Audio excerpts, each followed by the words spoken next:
Ama, sa pangalan ni Jesus, sa mga sandaling ito, nilalapit ko po sa iyo ang mga namumuno sa bansang Pilipinas. Panginoon, dalangin ko, bigyan niyo po kami ng makadiyos na mga namumuno sa bansang Pilipinas. Bigyan niyo po, Panginoon, sila ng takot sa kanilang mga puso, habag para sa mga taong bayan. Alisin mo, Lord, ang mga korupsyon na nangyayari sa buong Pilipinas. Bigyan niyo po sila ng takot sa kanilang mga puso, habag para sa mga mamamayang Pilipino. Father God, ikaw ang maglinis mula sa itaas ng namumuno. Dalangin ko, Panginoon, manumbalik ang hustisya sa aming bansa. Manumbalik ang hustisya.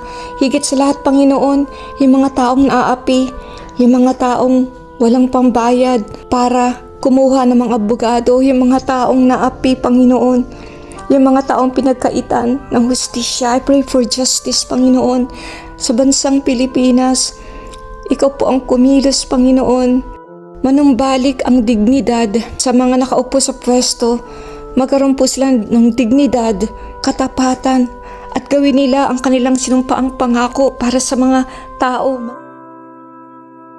Father, ikaw ang manguna. Ikaw po ang manguna. Bigyan mo po ng pagpapakumbaba, pusong magpapakumbaba, pusong nagsisisi ang mga namumuno, ang mga politikong ginagamit ang kanilang mga kapangyarihan, ang kanilang pwesto. Alisin mo, Lord, ang mga korap, yung mga bulok, yung mga sinungaling, mga taong sakim sa kapangyarihan, mga sakim sa pera, Panginoon, na nasisilaw sa kayamanan, nasisilaw sa kapangyarihan. At dahil dito, Panginoon, ang bayang Pilipinas, ang mga Pilipino, ang naghihirap, ang nagdurusa.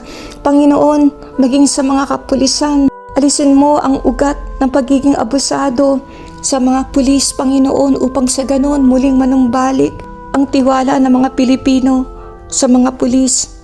Ikaw po ang manguna. Ikaw nga po ang mag-ingat sa bawat opisyales sa aming bansa. Panginoon, alisin niyo po ang mga korap, yung mga bulok, yung mga magnanakaw na nakaupo sa pwesto, Panginoon. Palitan mo to ng mga anak mo, ng mga makadiyos na tao. Panginoon, dalangin ko, alisin mo sila sa pwesto, linisin mo mula sa itaas, pinakamataas na posisyon pababa, Panginoon. Maglagay ka ng mga taong makadiyos, mga taong may pusong dalisay, tapat, na may takot sa iyo, Panginoon, na may habag, pagmamahal sa mga Pilipino. Sila po ang ilagay mo sa pwesto, Panginoon.